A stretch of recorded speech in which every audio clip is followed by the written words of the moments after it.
Eu gostaria que você abrisse a sua Bíblia no livro dos Salmos. Você que está em casa também e que nos acompanha, abra a sua Bíblia no Salmo de número 16. Hoje é um dia de festa, todo esse mês, foi todo esse mês? Todo mês de maio foi um mês dedicado ao aniversário da igreja, não é?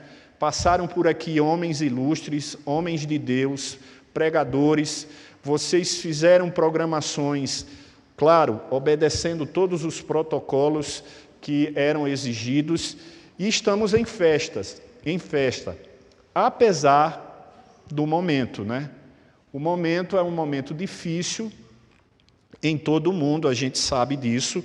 É um momento de caos sanitário, é um momento de luto, de tristeza. Muita gente partiu, inclusive do nosso meio, pessoas que nós conhecíamos. Eu digo que em março do ano passado eram apenas números. Depois esses números foram se tornando nomes, não é? E depois esses nomes foram se tornando pessoas da família, pessoas próximas da igreja, e nós estamos vivendo um momento de muita tristeza. Mas há sim espaço para a alegria. Não qualquer alegria, não qualquer felicidade, mas há espaço sim para a verdadeira felicidade, que é sobre ela que nós vamos falar nessa noite, né, fria, que eu não estou acostumado ainda, né? Nem me acostumei lá com o clima de Brasília e ainda não me acostumei. E o pessoal disse que o inverno nem chegou ainda, né? O ano passado eu passei o inverno dentro de casa, então foi tranquilo. Eu não estava saindo para canto nenhum, mas agora a gente já está indo para a escola, né, para o trabalho, para o colégio, e também agora aceitando os convites e indo em igrejas de forma presencial. Eu devo sentir na pele esse frio que para mim já é grande, mas para quem mora aqui é tranquilo, está agradável, está um clima gostosíssimo. Em casa a gente está tudo coberto e agasalho, o que tiver na frente a gente coloca em cima do nosso corpo, que a gente não acostuma. Lá em João Pessoa ou em Recife, porque eu sou pernambucano, quando faz 25 graus a gente está colocando casaco, é o frio da gente lá, né? 25 graus a gente está todo mundo agasalhado e aquela coisa, né? Bota, as mulheres de bota, e aquela coisa, cachecol, e aqui a gente está tentando entender todo esse frio e acostumar-se com ele. Mas, enfim, o texto da palavra de Deus diz assim, eu vou ler, e os irmãos que estão em casa e os irmãos que estão aqui presentes vão acompanhar a leitura. Diz assim a palavra de Deus: guarda-me, ó Deus, porque em ti me refugio. Digo ao Senhor, tu és o meu Senhor, outro bem não possuo senão a ti somente. Quanto aos santos que há na terra, são eles os notáveis nos quais tenho todo o meu prazer. Muitas serão as penas dos que trocam o Senhor por outros deuses. Não oferecerei as suas libações de sangue. E os meus lábios não pronunciarão o seu nome. O Senhor é a minha porção. O Senhor é a porção da minha herança. O Senhor é o meu cálice. Tu és, Senhor, o arrimo da minha sorte. Caem-me as divisas em lugares amenos, mas é muito linda a minha herança. Bendigo o Senhor que me aconselha, pois até durante a noite o meu coração me ensina. Ó Senhor, ou melhor, o Senhor tem-o sempre à minha presença. Estando Ele à minha direita, não serei abalado. Alegra-se, pois, o meu coração e o meu espírito exulta. Até o meu corpo repousará seguro, pois não deixarás a minha alma na morte, nem permitirás que o teu santo veja corrupção. Tu me farás ver os caminhos da vida, e na tua presença, olha que coisa esplêndida, magnífica, e na tua presença há plenitude, ou seja, completude, pleno, completo, não é? Completo de quê? De alegria, e na tua destra, delícias perpetuamente. Eu gosto da leitura do livro dos Salmos, porque ele tem uma leitura e uma escrita poética, né? E aqui a gente vê isso. Delícias perpetuamente, não é? Quando a gente fala de delícia, a gente fala de algo que a gente gosta muito, não é? Imagine agora, eu não sei se você saiu de casa já jantado, ou tomar um lanche, ou está esperando o culto terminar. Se for isso, eu vou me apressar para você não ficar aí com tanta fome assim, né? Eu não lanchei. O reverendo já disse aqui que eu vou na casa dele. É isso mesmo? Posso falar? Não vai pegar a sua esposa de surpresa, não. Não, tá bom. Eu disse, vai para lá, vai fazer um lanche lá em casa. Eu disse, tá bom, eu vou mesmo, porque a minha barriga está vazia, né? Lá no Nordeste a gente diz que saco vazio não fica em pé, não é? E quando a gente fala de delícia, a gente fala dessas coisas gostosas, né? Lá no Nordeste a gente tem muita coisa gostosa, como a gente sabe que aqui também, né? Não sei se são as mesmas coisas, mas quando eu penso em uma coisa deliciosa, talvez para muitos não seja, mas eu penso logo numa buchada de bode, né?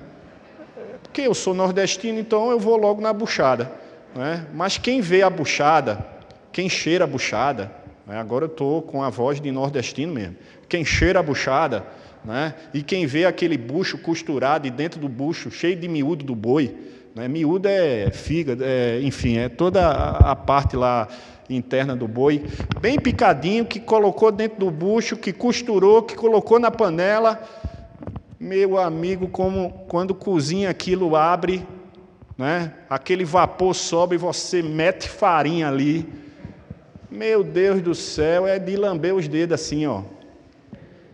Mas é claro que para você tem outras coisas que fazem você olhar e dizer assim, isso é uma delícia, né? Um mousse de maracujá, um mousse de chocolate, um pavê de sonho de valsa, não é?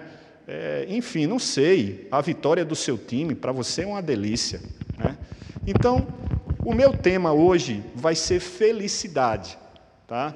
Mesmo em meio a todo esse caos, mesmo em meio a toda essa situação de luto, de tristeza, eu creio que nós temos motivos suficientes de permanecer com o nosso coração repleto de felicidade e de alegria.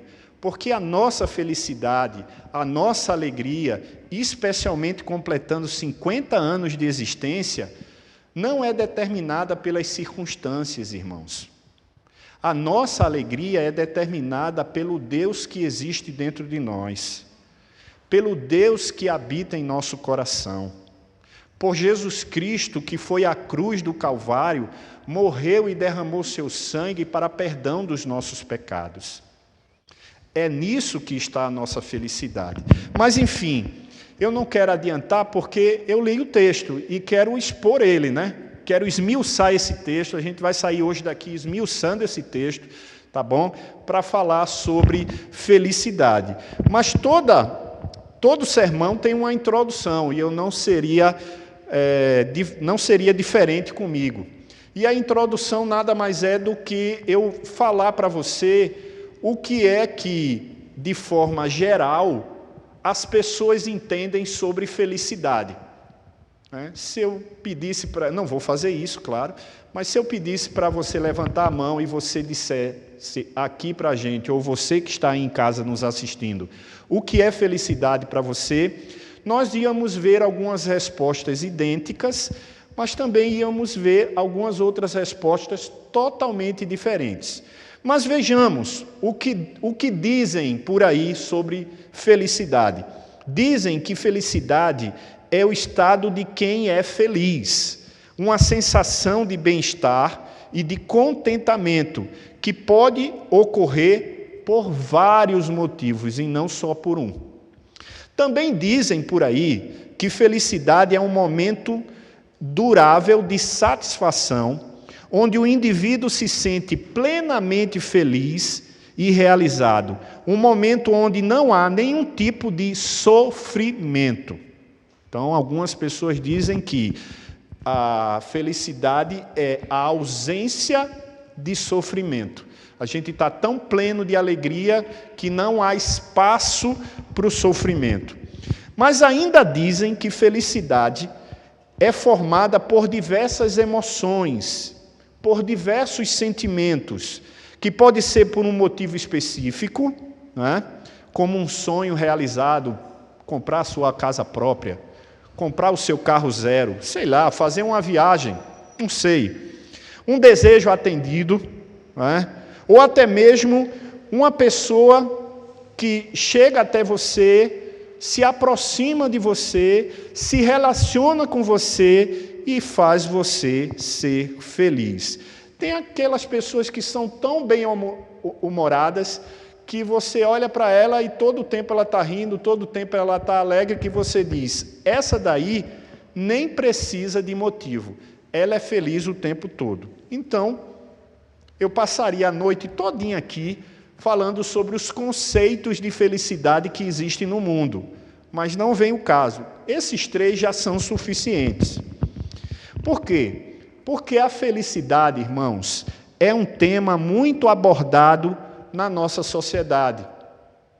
Inclusive, é um dos temas mais abordados na filosofia, por exemplo.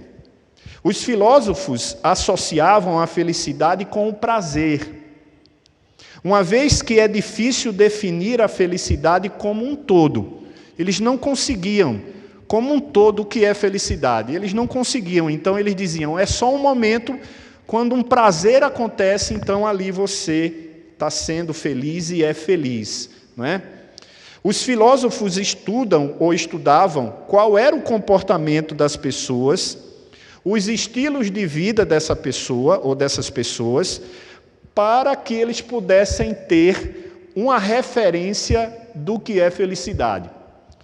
Aristóteles, por exemplo, grande filósofo grego, ele dizia que felicidade é o estado agradável de espírito decorrente de um viver virtuoso, ou seja, do exercício habitual das boas obras. Ou seja, Aristóteles dizia, quer ser feliz?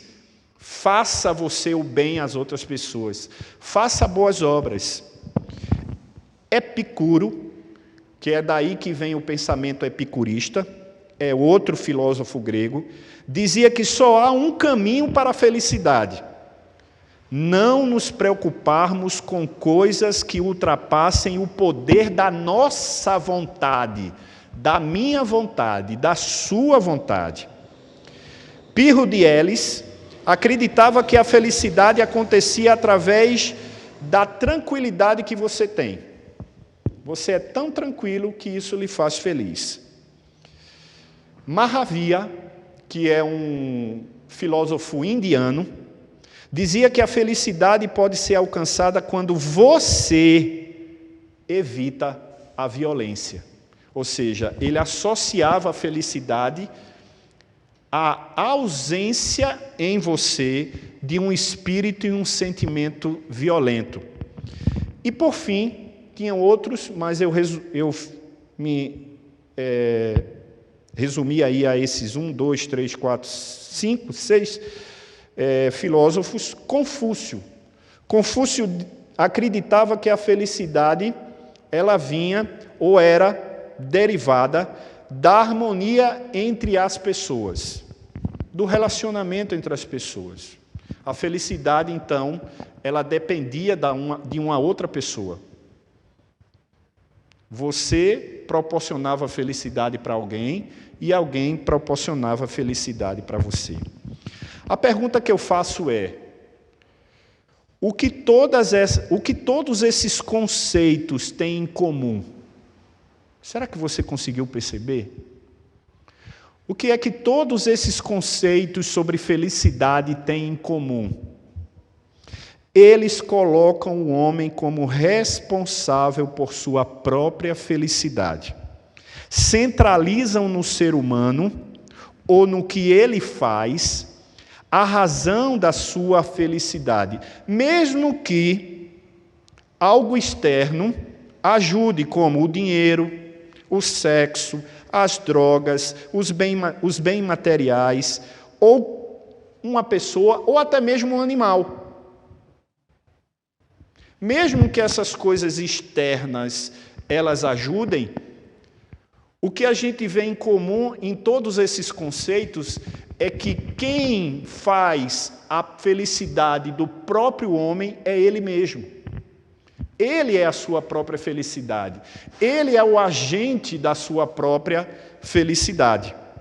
Mas aí, quando eu estudava sobre isso, eu me lembrei de um grupo e de uma empresa. Eu não vou fazer, não é merchan não, tá? Vou falar e não estou ganhando nada com isso. Mas é porque eu lembrei, porque perto da minha casa tem um, e quando está na urgência que falta alguma coisa em casa, a gente vai no supermercado mais próximo, né? É ruim porque é o mais caro. Sempre é assim, o mais próximo é sempre o mais caro. E eu, quando está faltando alguma coisa lá em casa, o mais próximo é o Pão de Açúcar. E aí eu vou lá. E toda vez que eu entro no Pão de Açúcar, eu já entro assim, ó. Porque tem a musiquinha lá rolando. Para ser feliz, para ser feliz. O que você faz para ser feliz? Venha para o Pão de Açúcar, lugar de gente feliz. Né? É lá, e a gente já entra naquela, e vai comprando feliz, mas quando sai chorando. Né? Porque os preços lá em cima. Né? E aí, durante mais de 40 anos, o Pão de Açúcar, gente, usa esse tema, felicidade, para atrair os seus clientes. Né? E há 5 anos atrás, hoje já mudou, mas há 5 anos atrás, eles convidaram uma compositora e autora chamada Clarice Falcão, talvez alguns conheçam. Ela tem uma voz suave, é ela que canta, né, o jinglezinho lá. Quando você entra no Pão de Açúcar, você escuta ela cantando, é ela que canta. E ela foi que compôs o jingle, né? E ela dizia, mesmo assim, há 5 anos atrás, afinal, você feliz o que faz? E será que você faz o que te faz feliz? O que você faz para ser feliz? Aí parece que dá uma pausa, né, um soneto. Quem entende de música sabe que, né, que o soneto é aquela pausa. Dá aquela pausa e, né, logo em seguida, sem demorar muito, vem a resposta. Né? O que você faz para ser feliz? Você que faz. Essa era a conclusão da música lá. Né? Talvez, sendo incentivada, né, por toda essa filosofia e esses conceitos que nós acabamos de falar, né, que é o homem que faz a sua própria felicidade. Mas agora eu tenho uma outra pergunta, irmãos. Será que é o homem o responsável pela sua própria felicidade? O que é que a Bíblia, meus irmãos, o que é que a Bíblia fala sobre este assunto? Que conceito de felicidade a Bíblia tem? Conceito esse tão anelado pelo homem, todo ser humano quer ser feliz. O que é que a palavra de Deus nos ensina sobre felicidade, irmãos? Provavelmente você diria, pastor, o senhor não abriu então no texto errado, não? Porque para falar de felicidade, por que o senhor não vai lá para Mateus? Mateus, capítulo 5, Sermão do Monte, ali nos primeiros versículos do capítulo 5, quando a gente encontra as bem-aventuranças, que quando a gente traduz, não é? Translitera, ou a gente quer dar um outro significado a bem-aventurado, a gente diz que ele é felicíssimo. Você já assistiu? Bom, agora lá vai eu. Como eu sou secretário da infância, eu gosto muito das coisas de criança, né? E lá em casa, como eu também tenho, né, um que ainda é criança, ele assiste muito Detetives do Prédio Azul. Né? E aí eu tenho que assistir junto, né? Porque eu também não vou ficar com uma televisão na sala, uma televisão no quarto, uma televisão na cozinha, não. Uma só e acabou. Né? E aí a gente vai dividindo os horários lá. Uma hora ele assiste, outra hora nós, aí a gente vai fazendo esse tipo de acordo lá. Agora, é claro, sempre com a autoridade do pai e da mãe, né? Ele sempre obedece quando a gente pede para parar. Mas lá, na primeira temporada do Detetives do Prédio Azul, tinha um personagem que ele terminava tudo em císsimo. Ele falava fortíssimo, forticíssimo, né? Belíssimo, belicíssimo. Ele falava tudo no císsimo, né? Para dar essa ênfase que aquilo é aquilo mesmo e mais do que aquilo, é plenitude, é completude. E é assim, bem-aventurado é felicíssimo, é pleno de toda a felicidade. Mas não, eu não abri no texto errado. Porque, apesar do Salmo 16 ser uma confissão de fé, irmãos, se vocês um dia quiserem abrir um texto, que alguém diga assim, eu quero um texto na Bíblia que seja uma confissão de fé, pode abrir o Salmo 16, que é uma confissão de fé. Mesmo sendo uma confissão de fé, a confissão de fé que Davi faz, porque é um salmo de Davi, tá? É um salmo de Davi. A confissão de fé que Davi faz nesse salmo é muito mais do que um relacionamento mediado por uma burocracia eclesiástica, porque tem gente que gosta, né, de burocracia eclesiástica, né? Até na oração gosta de burocracia eclesiástica, né? Nada contra, enfim, mas às vezes a gente fica, né? E quem está visitando não entende nada, porque o cara faz, Deus de Abraão, de Isaac, de Jacó, o Deus da plenitude, do poder magnífico, e o cara que está visitando diz, aonde eu estou? Não é? Mas é claro que isso é nós rendermos a Deus toda a honra e toda a glória que Ele merece, né? Mas a confissão de fé de Davi era simples, era do povo, não é? Numa linguagem simples, que quem quiser ler o Salmo 16 vai olhar e vai dizer, eu entendi o que Davi quis dizer. Mas também não é uma confissão de fé, assim, pautada, baseada no custo-benefício que algumas outras igrejas hoje gostam de fazer, especialmente aquelas que são adeptas, né, à teologia da prosperidade, que dizem que você pode, determina, faz e acontece, que você manda em Deus, desmanda em Deus, que você aponta o dedo e tudo acontece, não é? E aí eles vão dizendo, traga tudo para cá que Deus lhe abençoa. Quanto mais você der, mais Deus lhe abençoa. Aí você só sai de casa para o culto já dizendo assim, Deus, eu estou levando X, e o Senhor vai me dar o quê? Ou quando o pastor chama, você vai dizendo logo, eu vou ganhar o quê com isso? Quanto eu ganho com isso? Qual é a bênção que tem reservada para mim? Irmãos, a maior bênção já aconteceu, se não acontecer mais nenhuma, você levante a mão para o céu. E que bênção é essa? Você já é salvo em Jesus Cristo. Essa é a maior bênção que um ser humano pode receber de Deus. O resto, meu irmão, é como diz o Evangelho, as outras coisas nos serão o quê? Acrescentadas.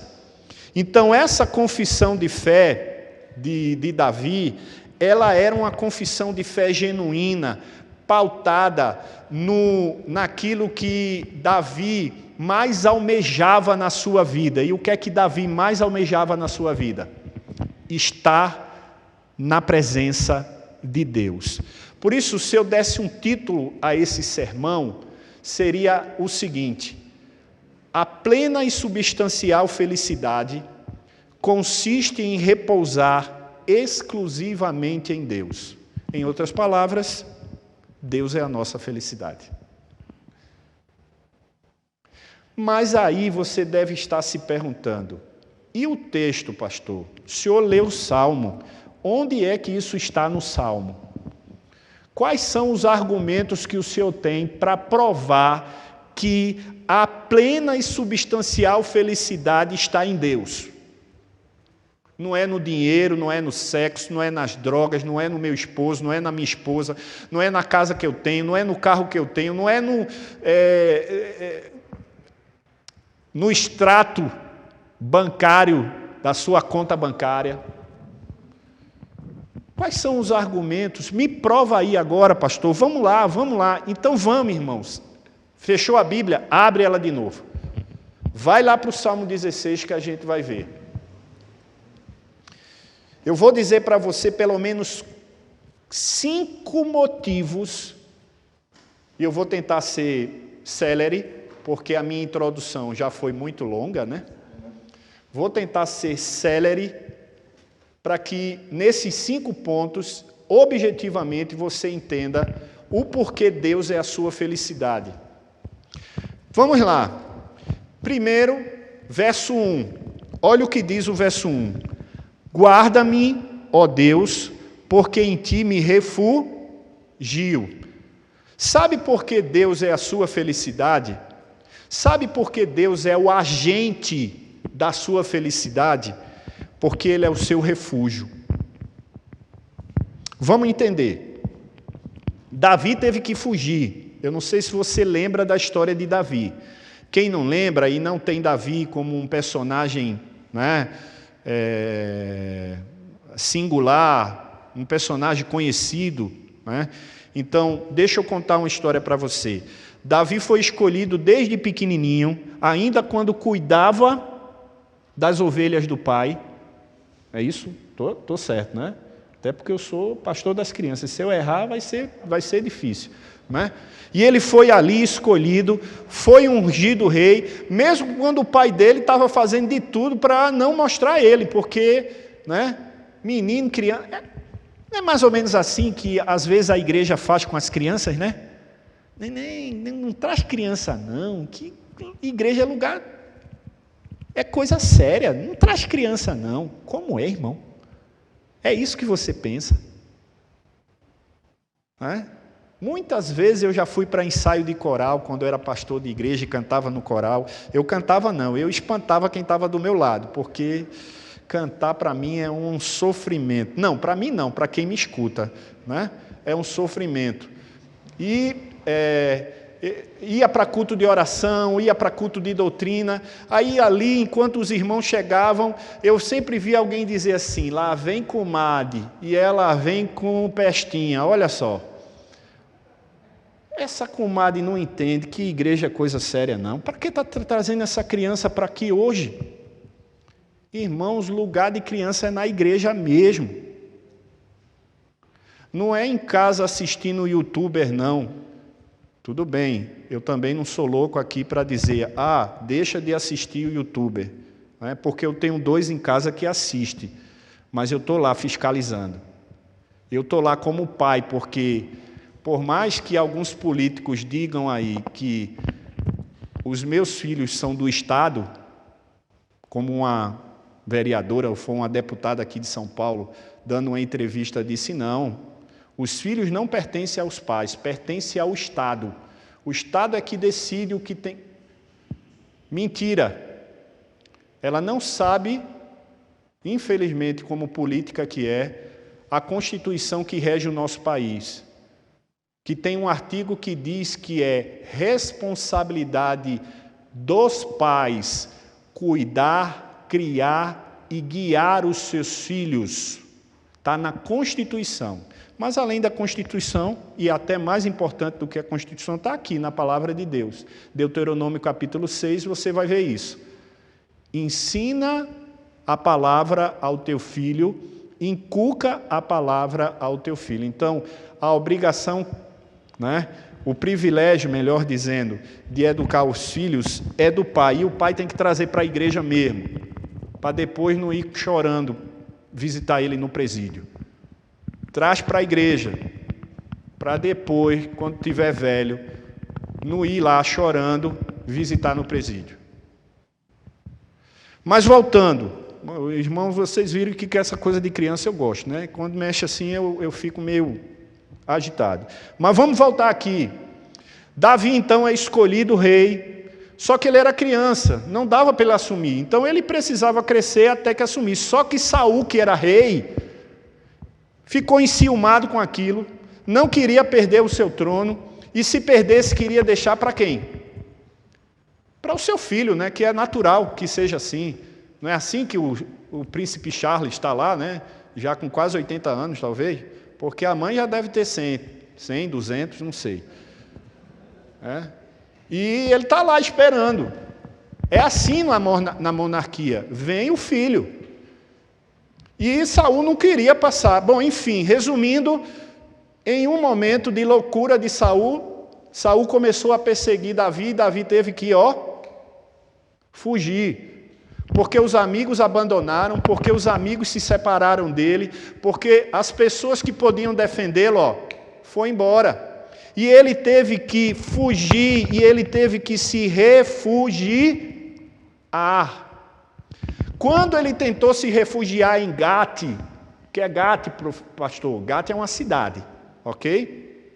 Mas não era para lá que Deus queria que Davi fosse. Mas ele foi achando que ele decidia o destino dele. E chegou lá, deu com os burros na água. É assim que fala.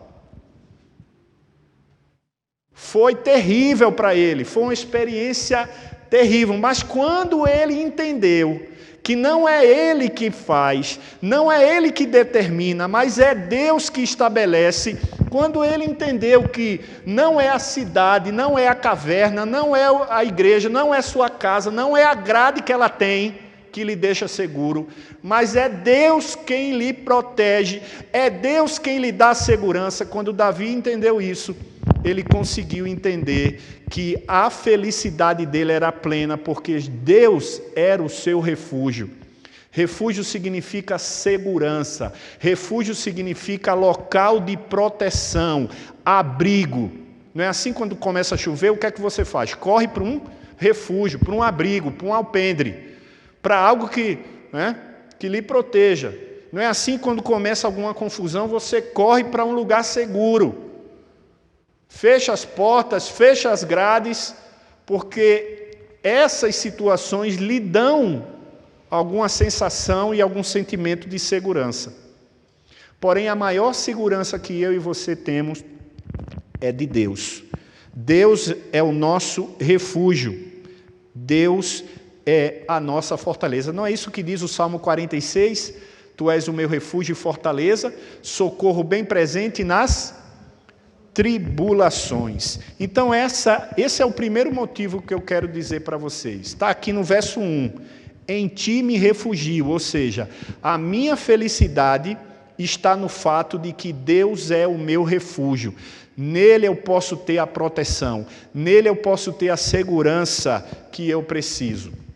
Segunda verdade, vai estar essa segunda verdade nos dois próximos versos 2 e versos 3, que diz assim: digo ao Senhor, tu és o meu Senhor, outro bem não possuo, senão a ti somente.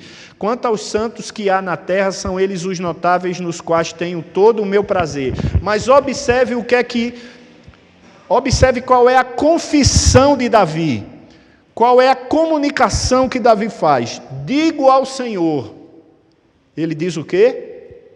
Tu és o meu Senhor. A segunda verdade que me dá a certeza de que Deus é a minha felicidade é porque Ele é meu Senhor. Aqui a gente está falando sobre a doutrina da soberania de Deus. Deus é o único ser soberano que pode todas as coisas, inclusive aquelas que são impossíveis para mim e para você fazer como meros mortais. É a doutrina do senhorio e da soberania de Deus. Porque o Senhor era o centro das afeições de Davi. O Senhor era o centro da felicidade de Davi. Por isso não era difícil perceber a sua submissão a Deus em declarar assim: tu és o meu Senhor. Sim, Senhor. Tu és o meu Senhor, porque Deus tem autoridade, Cristo tem autoridade, o próprio Cristo disse, foi-me dada toda a autoridade debaixo do céu, toda a autoridade foi dada a Cristo, toda a autoridade é de Deus, por isso que Ele do nada fez todas as coisas, não é assim que diz Gênesis capítulo 1, que em hebraico diz Bereshit bara Elohim het hashamai ve'et haaret. É tudo isso em hebraico para dizer Deus criou os céus e a terra. Mas tem uma palavra ali no hebraico, bará, que não é traduzido para o português. Bará significa criar do nada, criar quando nada existia. Ele não pegou algo que já existia e fez uma criação nova. Ele fez algo que nunca existiu vir a existir. Inclusive eu e você. Mas é claro, não é? Que isso depende da fé. Porque tem muitos que não acreditam nessa narrativa, que é a narrativa cristã, do criacionismo. Tem muitos que acreditam na evolução. Tudo bem, não tem problema. Você pode continuar acreditando que você vai e veio evoluindo aí de qualquer espécime animal. O que eu não entendo é porque a gente não continuou evoluindo para uma coisa melhor do que a gente é aqui, depois de tantos milhões e milhões e milhões de anos aí. Mas, enfim, cada um tem o seu direito, né, e o direito de acreditar no que quiser. E eu louvo a Deus porque a nossa igreja, a Igreja Presbiteriana do Brasil, tem a sua doutrina, mas respeita qualquer pessoa que entra nessa porta e que pensa diferente. A gente só não aceita que ele queira impor dentro da nossa casa algo que a gente não acredita. Mas aqui ele vai ser amado, aqui ele vai ser respeitado, aqui ele vai ser acolhido. Mas a nossa doutrina é essa. É a doutrina do senhorio de Cristo. Pois quando eu reconheço que Ele é Senhor da minha vida, eu tenho felicidade e essa felicidade é plena. Mas existe um terceiro motivo, e a gente já está caminhando aí para o meio do texto. Vai estar lá nos versos 5 e 6, ok? Versos 5 e 6 que diz assim: Senhor, ou melhor, o Senhor é a porção da minha herança, é o meu cálice, tu és o arrimo da minha sorte, cai minhas divisas em lugares amenos, e é muito linda a minha o quê? Herança. Olha Davi repetindo essa palavra 2 vezes. E por que Davi repete essa palavra as 2 vezes? Porque ele quer dar ênfase a ela. Ele quer dizer que a felicidade dele está baseado naquilo que ele tem como herança, e não é o dinheiro, o ouro e a prata que provavelmente ele receberia quando assumisse o reinado de Israel. Não era a herança que o pai dele, a mãe dele deixou, que poderia até ser dívida, né? Porque hoje a herança não é só crédito não, é débito também, tá, gente? Conheço muita gente aí que, infelizmente, por causa de dificuldades com o pai e a mãe, eles faleceram e a herança foram débitos que precisam ser pagos, e quem assume essa responsabilidade é o filho, tanto do ônus como do bônus, ou melhor, tanto do bônus como do ônus.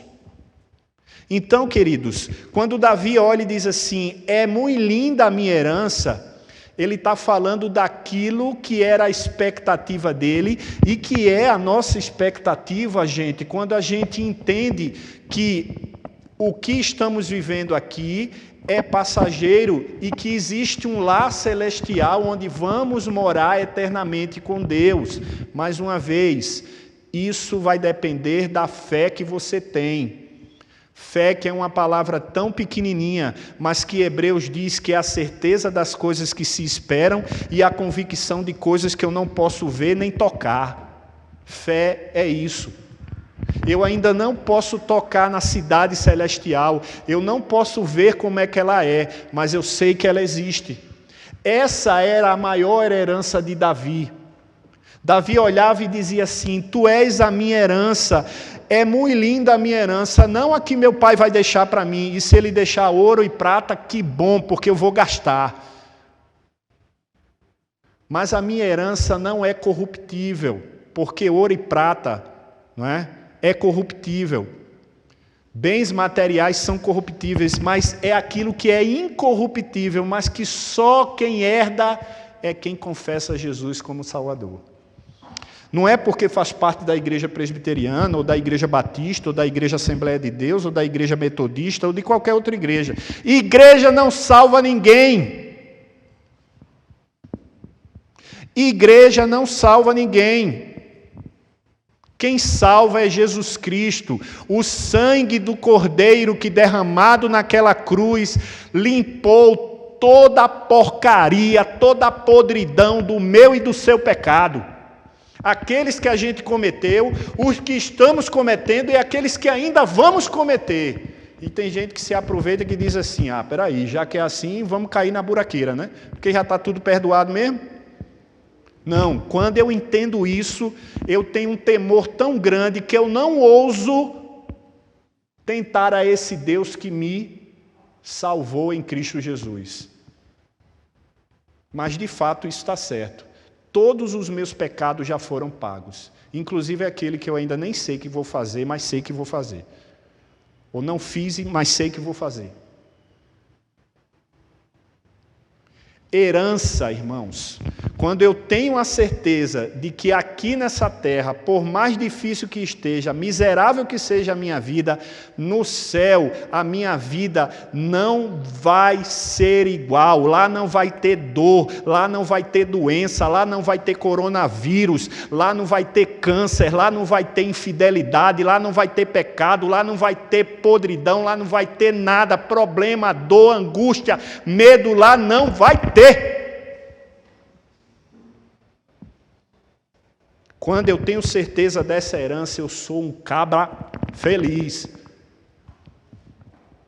Eu sou alguém que não depende do dinheiro e nem das circunstâncias para ser feliz.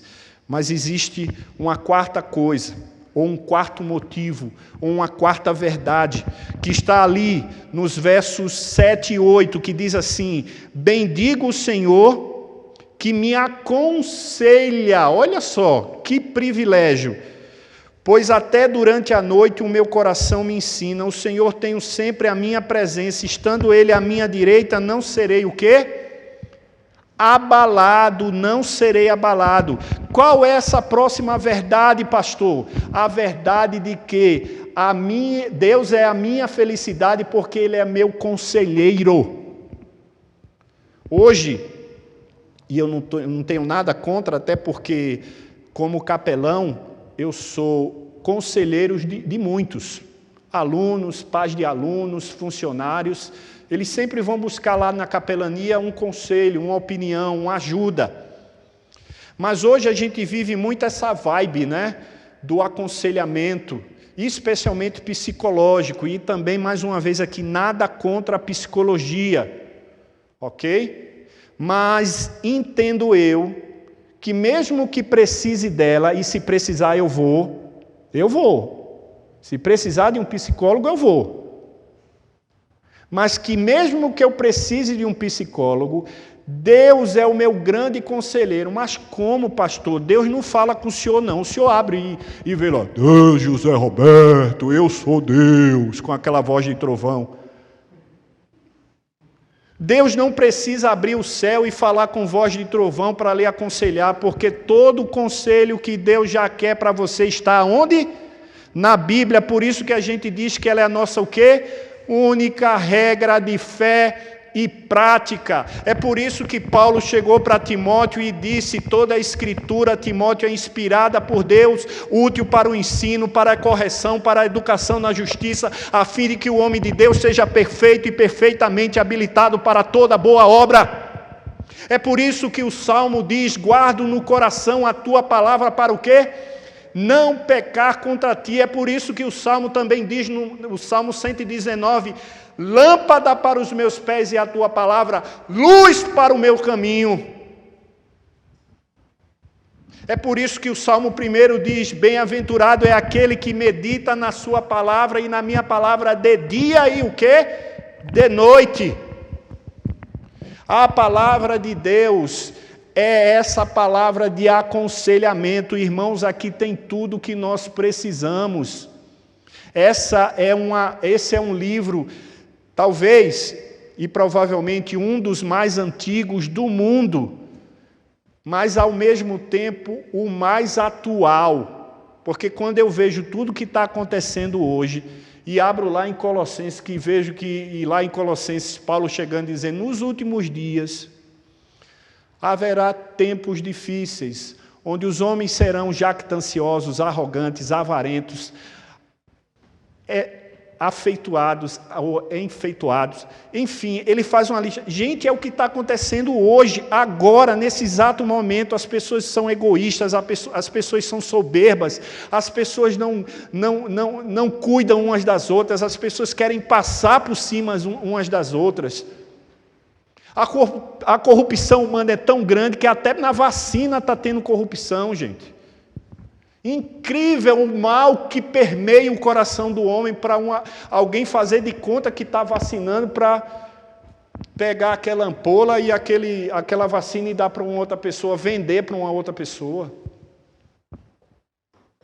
Respiradores que poderiam ser comprados por X, compraram por 10 vezes mais, para poder colocar dinheiro, para poder enriquecer rápido, para poder viajar para onde quiser, ter casa e mansões, jatinho particular, iate particular.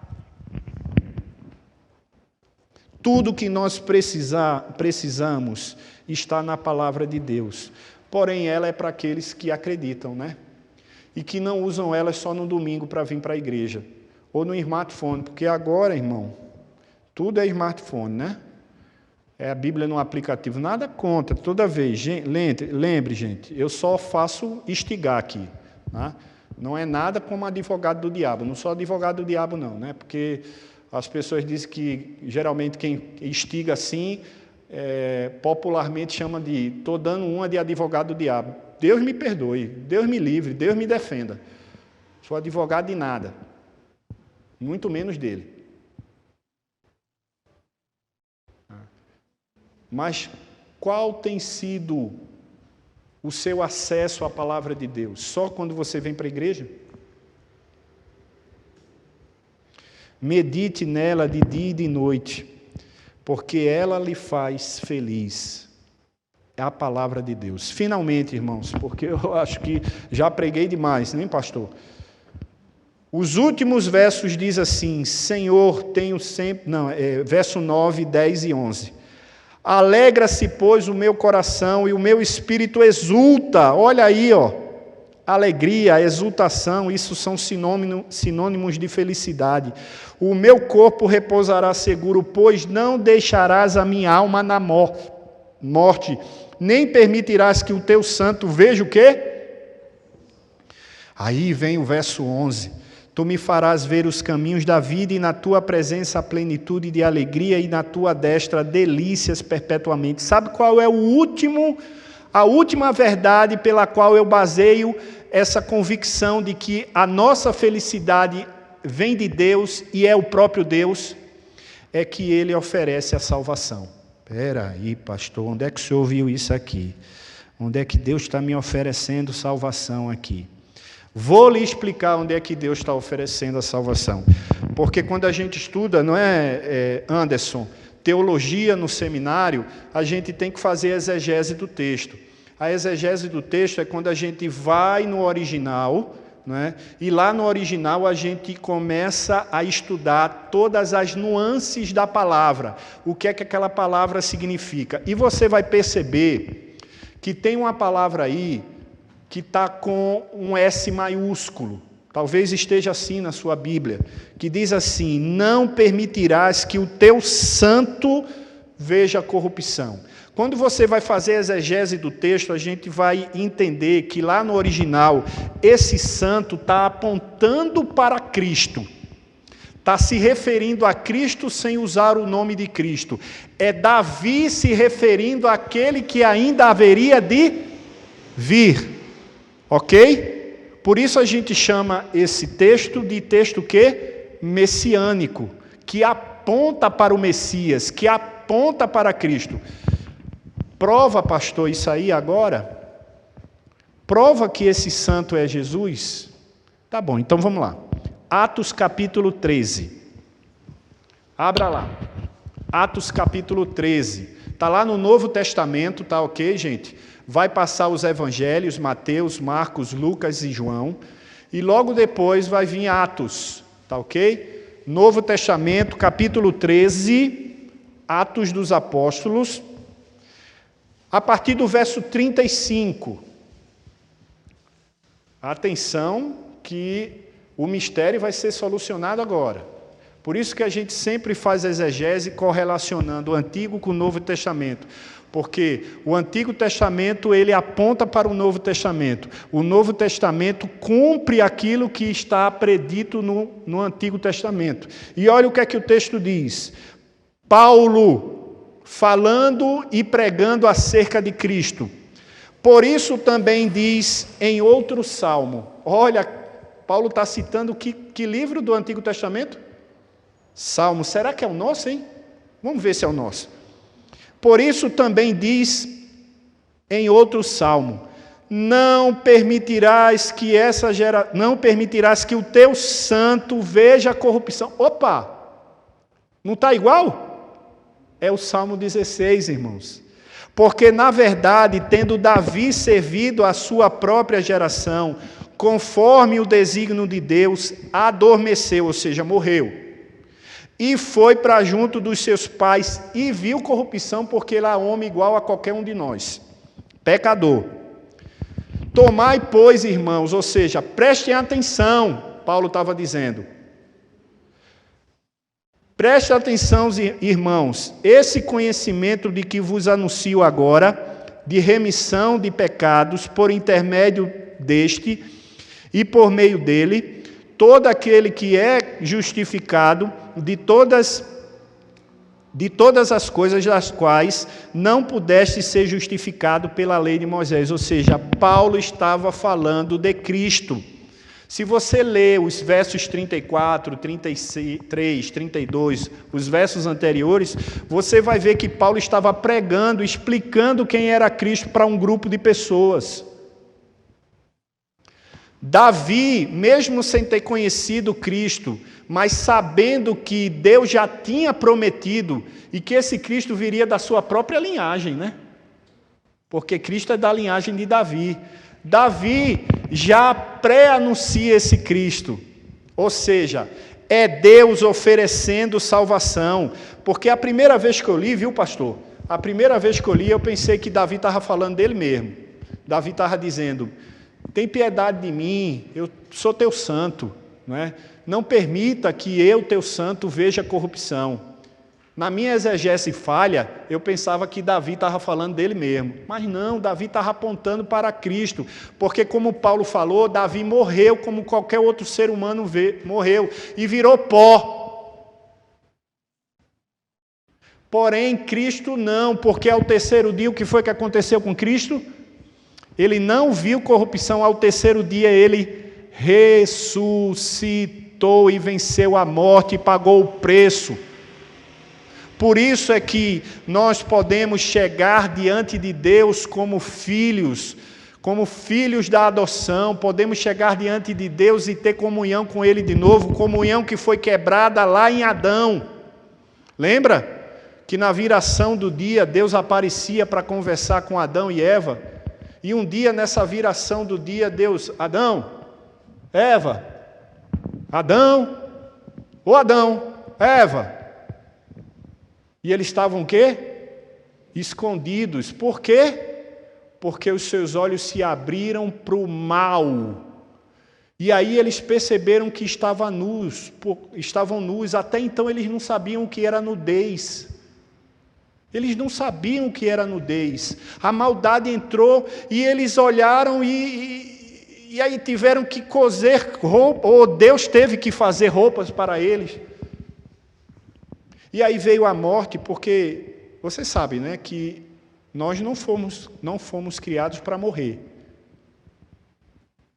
Você vai lá para Gênesis e você não vê. Nos 7 dias da criação, em nenhum dos 6, porque no 7º descansou. Nenhum dos dias da criação, Deus dizendo: e aqui Deus criou a morte. Porque todo mundo precisa morrer. Não. A morte veio como consequência do pecado. Capítulo 3 de Gênesis, Deus olhou e disse: olha, homem, Adão, por causa da besteira que tu fez, do pó eu te formei, ao pó retornarás. Entrou em cena a morte, irmãos. Ali foi a primeira menção da morte na Bíblia. Entrou em cena a morte do ser humano. É por isso que a gente não entende, ou não consegue, né? Como é que eu posso dizer? É entender mesmo o desespero de alguém que perde um ente querido. É aquele desespero, porque a gente não foi criado para isso. Mas agora existe, e a gente vai ter que se acostumar com ela. Só que quem morre em Cristo não se desespera, porque sabe da herança. Lembra da herança? Eu falei da herança. Então, irmãos, essa era a mensagem que eu queria trazer para vocês. A mensagem de um Deus que é a nossa razão da felicidade, é a nossa própria felicidade, porque é refúgio, porque é Senhor, porque é herança, porque é conselheiro, e aqui está todo o conselho de Deus, e porque é nosso Salvador. João 3,16 diz o quê? Porque Deus amou o mundo de tal maneira que deu o seu Filho unigênito para que todo aquele que nele crê não pereça, mas tenha a vida eterna. Por isso, nesse caos que nós estamos vivendo, com tanta tristeza no coração, de tanta gente partindo, por causa de uma pandemia sem precedentes, ainda há motivos, o motivo de uma felicidade plena. Não é o dinheiro que você tem, não é a namorada que você tem, não é a noiva que você tem, não é a esposa que você tem, não são os filhos que você tem, apesar de que isso é tão importante na sua vida. Não é o carro que você tem, não é a casa que você tem, não é o emprego que você tem, não é o pastor que você tem, apesar dele ser um caba arrochado. É Deus. Coloque isso no seu coração. Esses 50 anos de vida da Igreja Presbiteriana agora fugiu, Francisco Morato. Eu ia dizer Fernando e errar o nome da cidade, ó. Nunca mais sou convidado. Em Francisco Morato. Não é porque aqui passaram pessoas que fizeram com que essa igreja estivesse assim. Não é porque fulano botou esse tijolo, botou aquela porta, pintou essa parede. É porque Deus é o Deus dessa igreja. Deus é a alegria dessa igreja. Deus é a felicidade do seu coração. Amém? Vamos orar? Senhor, muito obrigado por esse momento de pregação da palavra, de explanação. Eu espero, ó Deus, sinceramente, que a palavra tenha sido entendida de maneira clara, objetiva.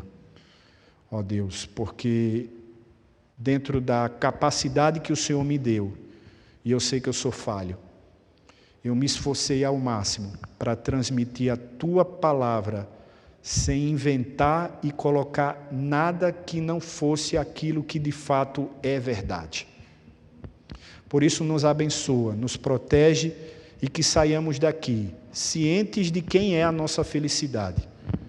Por isso eu discordo de todos os filósofos que citei, inclusive da Clarice Falcão, que com singeleza de coração até fez um single, uma música tão bonita para o Pão de Açúcar, mas aquilo não é verdade para mim. Quem faz a minha felicidade não sou eu, é Deus. E em Cristo Jesus, Ele já fez a maior felicidade e já me deu a maior felicidade que eu poderia receber, minha salvação. Que assim o Senhor nos abençoe e nos guarde, em nome de Jesus. Amém.